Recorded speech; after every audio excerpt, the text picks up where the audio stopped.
It is the footage that haunted an election and divided a nation. Now, 5 years later, the Department of Justice is demanding answers. The federal government has officially sued Fulton County, Georgia, and they are coming for the ballots. On December 13, 2025, the DOJ filed a sweeping federal lawsuit. Their objective is absolute. They are demanding immediate access to every single ballot from the 2020 general election in Fulton County.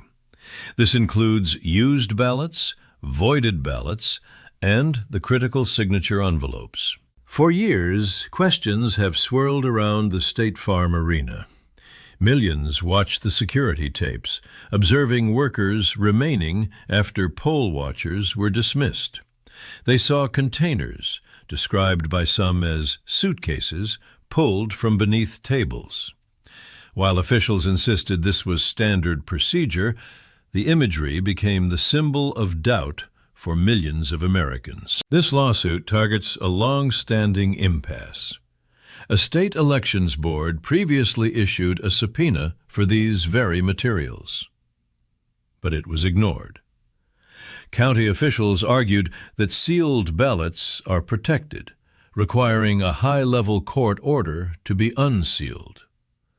Now the federal government says the time for stalling is over. The DOJ is not just asking for a recount. They are seeking a forensic review.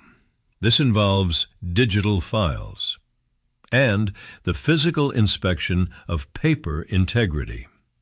Supporters of the president view this as the ultimate vindication, a necessary step to restore faith in the system.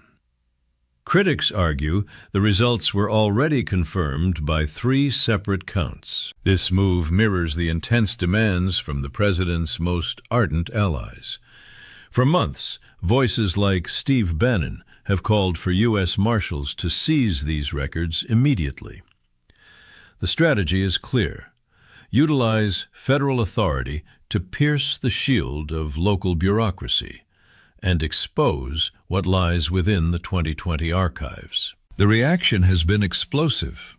Online, supporters are celebrating, claiming the fake news narrative is about to crumble. One observer noted that many feel they witnessed deeply irregular activity and have waited 5 years for a proper investigation. The sentiment is one of justice delayed but finally arriving. If the Department of Justice secures these ballots, the implications are historic.